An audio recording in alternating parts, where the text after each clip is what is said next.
Ladies and gentlemen, welcome to the Rogers Kakasungura YouTube channel. Yesterday, I was on video, and thank you so much for your accolades. I missed you. That is why I was forced to cut short my duties, rush to the studio and do like 2 videos on video so that you'll be very sure that Kakasungura is okay. Because some of you had started calling me and sending me texts. I hope now you know Kaka is healthy. Kaka is eating well. Anyway, back to politics. I watched farmers from Meru County. And I was like, I think that clip was from Meru County. And I asked myself, what does the government think of Kenyans?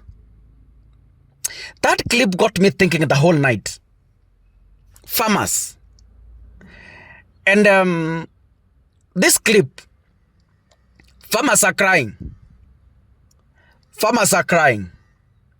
I want to play for you the video clip and then I will come back for more details. Wakati kulikuwa na locust, ile ilikuwa inaharibu mimea yetu. Sasa ikatokea kikundi kiko na proposal wanaandika. Sisi tulijaribu mara ya kwanza hatukufaidika, lakini mara ya pili tulifaidika. Hii mwaka huu wa 2024 tulifaidika, na hiyo proposal yetu ilikuwa imekubalika na tukakuwa tumekubalika kupatiwa hizo locust fund. Tulifaulu kupata 250,000 kupitia kwa county government. Hiyo cheki tulipatiwa tarehe 11 mwezi wa Juni. Tulikuwa huko Karama na tulikuwa vikundi vingi. Lakini baada ya kupatiwa hiyo cheki, sisi wa viongozi tulipiwa picha tu, lakini hatukupatiwa cheki sisi wenyewe. Cheki ilichukuliwa na wanachama wa Ngirigacha, wale wanakaa Murere, ndio walikuwa wanaenda kutunulia hizi vitu. Walienda wakanunua vitu na tukatangaziwa tunakuja kupatiwa mbegu. Hii mbegu tulipatiwa tarehe 22 mwezi huu. Lakini kabla ya kuchukua hizi mbegu na fertilizer, baadaye tukavudua fertilizer imexpire. Kwa maana ilikuwa manufactured 2013, expire date ilikuwa 2018. Tukaona hii fertilizer ni mbaya na wengi wetu walikuwa wamepanda. Ile samba tumepanda, hatujui kama tumeharibu mchanga ama iko sawa mpaka saa hii. Tulikuwa tumetarajia kabisa tutapewa mbolea mzuri na tulime tupate mazao. Lakini ile inatuudhi ni kwamba sisi tulipewa mbolea isikiwa kwa mangunia mpya. Hatukuwa tunatarajia kama itakuwa expired. Tulipoulizia, walituma mmoja wa komite yao akatuambia ya kwamba ngunia ilirogotwa ngunia ondi, fertilizer tukawekewa fertilizer mzuri. Kwa hivyo hiyo sasa nauliza, unaweza enda urogote ngunia kutoka mbali ile ilikuwa ya zamani hata ya unga ya nini uwekewe fertilizer? Kwani walikuwa wamekusanya fertilizer wapi wachukue ngunia waweke? Si inawekwa na machini ikiwa inachukuliwa hapo kwa factory. Kwa hivyo ni wapi walienda kurogota ngunia mbaya ndio watuambie ni ngunia ndio mbaya? Sasa kutunyamasisha walituambia ni ngunia ilikuwa mbaya ikawekwa fertilizer fresh. Alafu wakatuambia tukiendelea kulalamika hatutakuwa considered tena kwa hii murandi. Unajua sisi hatutumiangi hata fertilizer hii, tunatumianga hii mbolea ya kawaida. Lakini ile tuliona hii fertilizer tulifurahi, tukaendelea tu kupanda naye. Hatukuendelea hata na hiyo fertilizer nyingine. Hiyo mbolea yetu tunatumianga ya Kimeru, hiyo tunatengeneza sisi wenyewe. Lakini sasa hiyo ni hasara kwetu.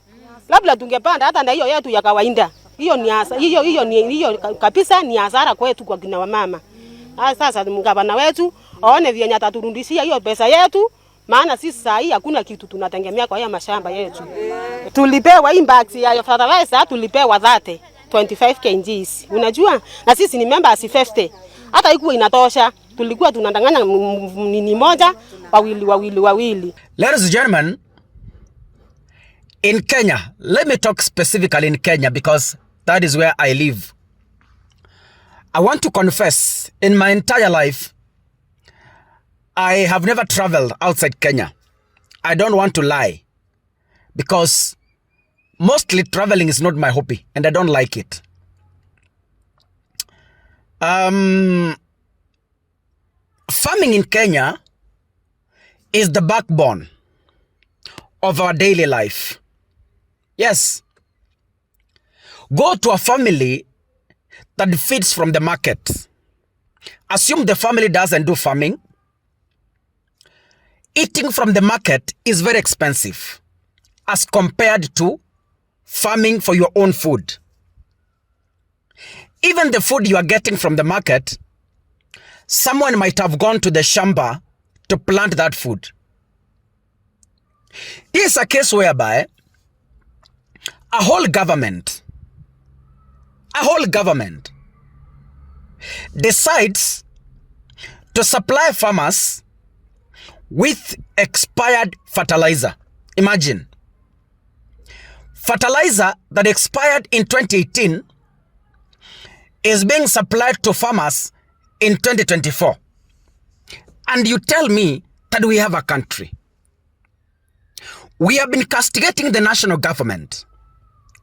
But ladies and gentlemen, I want to tell you, as much as the national government is rotten to the core, the county governments is a disaster and a ticking bomb. Imagine you have gathered farmers across the entire county. You've gathered farmers. You bring them into a meeting and tell them, you know, as the county government, we have a solution to your farm produce. We are going to supply you with fertilizer, each and every farmer, so that you go and farm, feed the county. And not only the county, those of you who farm hectares of land, you can feed the surrounding counties.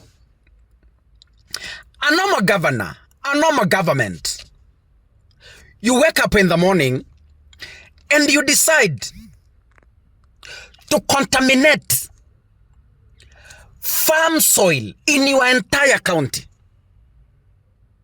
You decide so. Yani, sometimes I fail to understand how politicians reason. Sometimes politicians who are in power forget that they will retire, go home, and they face the same problems they created.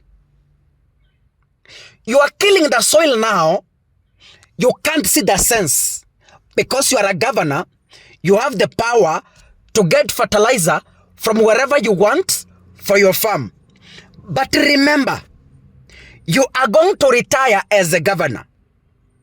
Go back home and face the very same soil you destroyed with expired fertilizer.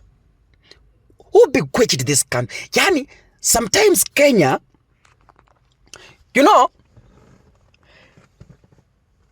Kenyans should be put in the books of Guinness books of record. I don't know how you call it. Kenya is the only country where we feed on poison, but we are still healthy.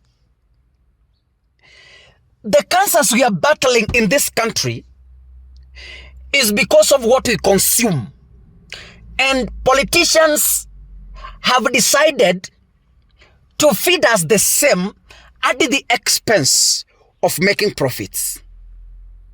Then you tell me we have a country. Go to the market. The sugar we take is below standard. Go to the market. The milk, the processed milk we buy is below standard. As long as you have money, you can get the license to supply milk of whatever standard you need. Then we say we have a country. Cooking oil. The cooking oils you see in supermarkets, alarm has been raised several times. They are not up to the required standard. So in Kenya, we entirely feed on poison, but still God has given us the grace to keep pushing. Some diseases we are battling in this country could have been avoided by just making sure that each and every product that is released to the market is up to standard, up to the required standard by the Kenya Bureau of Standards. But ladies and gentlemen, in this country, let me give you an example. The law says you should not construct a gas station near residential places. But how many of them are we having in residential places? How many of them? Many of them. Why? Money. Money talks. Money talks. For heaven's sake, you supply expired fertilizer to farmers across the entire county. Don't you think that is killing a nation? Surely. Anyway, God bless you, ladies and gentlemen. See you in the next episode. Asanteni sana.